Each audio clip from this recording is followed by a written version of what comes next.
પશુપાલકોને રોકવા માટે સાબરડેરીએ પ્રાઇવેટ બાઉન્સર બોલાવ્યા, પોલીસ પણ ખડકી દેવાઈ। દૂધના ભાવફેર મુદ્દે રોષે ભરાયેલા પશુપાલકોએ સોમવારના રોજ સવારે 10 કલાકે સાબરડેરીનો ઘેરાવ કરવાનો ચીમકી આપી હતી।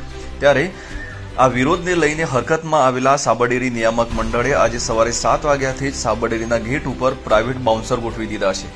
ચુસ્ત પોલીસ બંદોબસ્ત પણ સાબરડેરી આગળ ખડકી દેવામાં આવ્યો છે।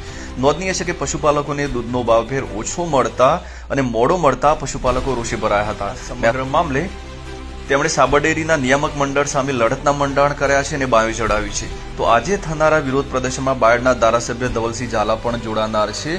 સાબરડેરી દ્વારા આ સમગ્ર મામલે પશુપાલકોનો વિરોધ ખાળવા માટે પ્રાઇવેટ બાઉન્સરો ખડકી દેવામાં આવે છે। ત્યારે જે પશુપાલકોના પ્રતાપે સાબરડેરી દિવસે દિવસે વિસ્તરણ પામી છે તે પશુપાલકોને સાબરડેરીમાં પ્રવેશવા ન દેવા માટે બાઉન્સરો રોકાતા તે કેટલા અંશે યોગ્ય છે તેવું પશુપાલકો જણાવી રહ્યા છે।